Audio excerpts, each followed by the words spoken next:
What's going on, guys? This is Shane here. Right off the bat, I just kind of want to start if you haven't noticed, if you've been following me a little bit, the name of the channel has changed. The name of my little quail operation has changed. It was called Seacoast Coturnix.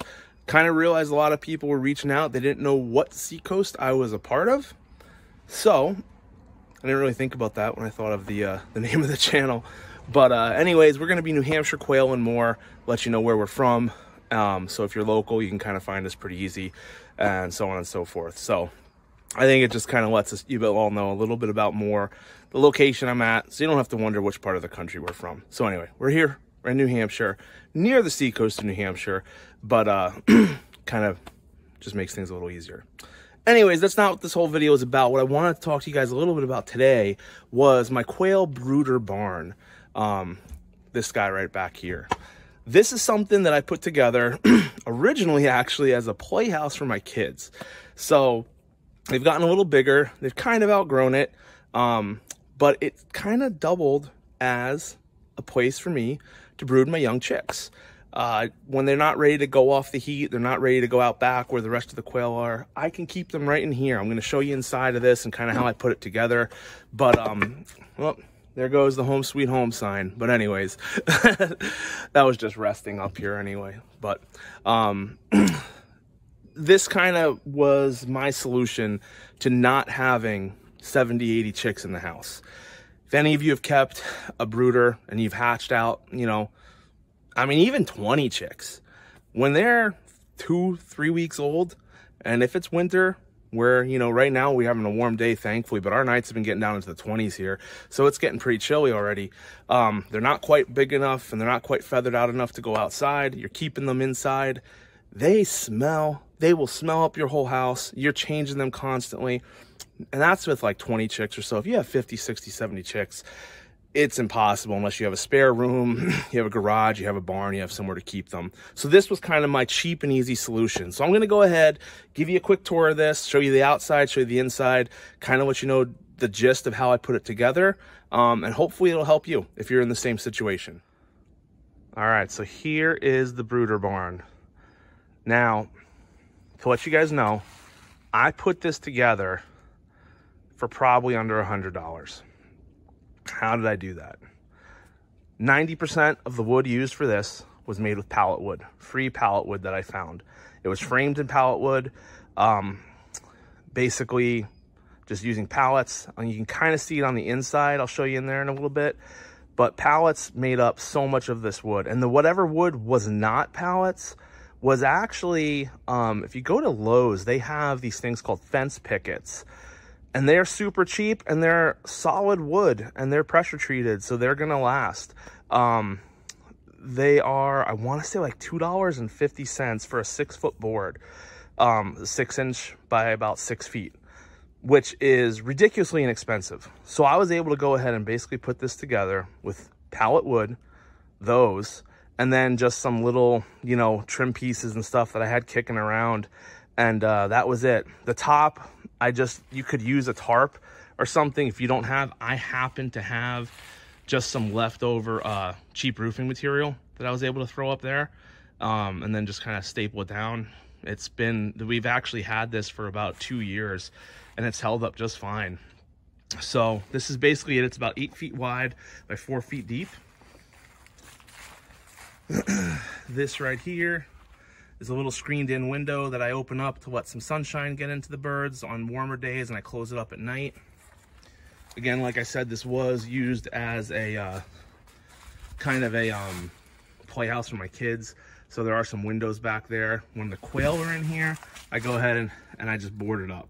So there's a board there. There's another board on the inside of that. That way nothing can get in.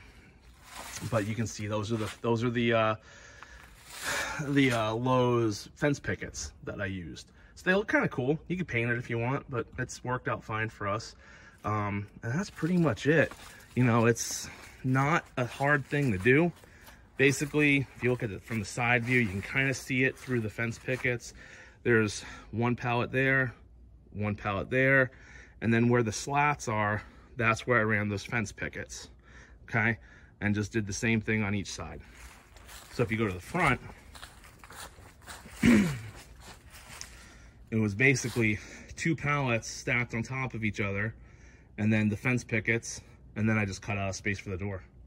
And then the top is just pitched, and that's basically all that is. I just put like a 90 up there and ran some 2x4s up to it, and then just put some, I had some like Luan, it's thicker than Luan, it's like 1/2 inch plywood that went on there with that over it. And I actually have a tarp underneath it, and then the roofing material on top.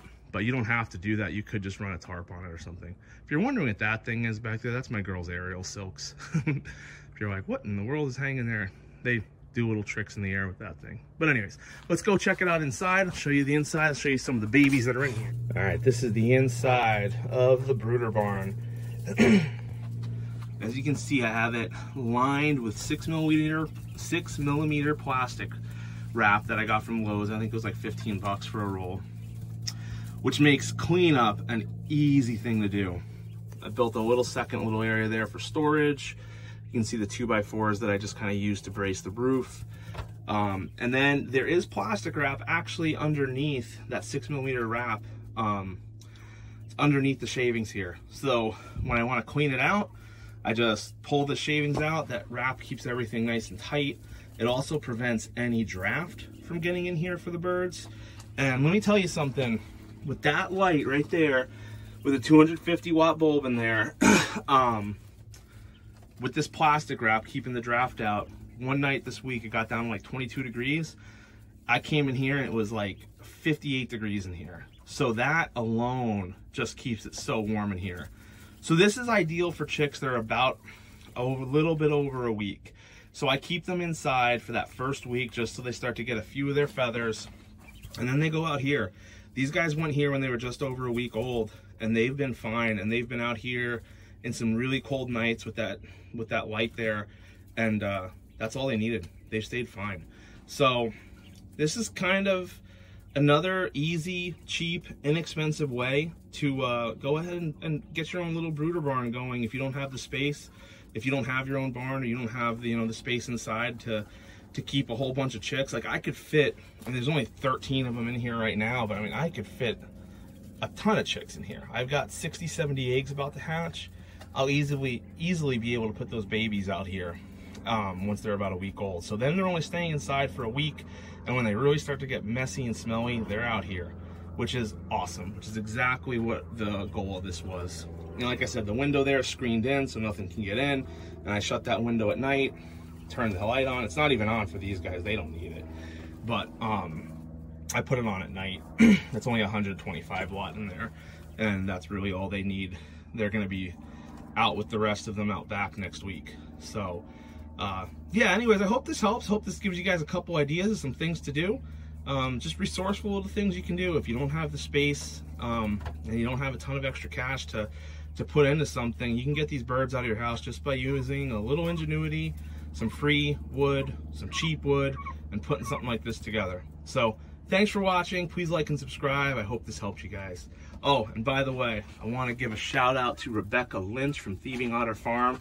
These are her pansies, and man, are they beautiful. I've never had pansies before. I've really wanted a line of them and decided to go to Rebecca. I mean, what can I say? She's the best. She's the best. She has absolutely gorgeous birds. She takes such good care of them, and you can see that in her line. They're friendly, they're big, and they are just beautiful. So thanks for watching, guys. Take care, like and subscribe. I will see you again soon. Bye.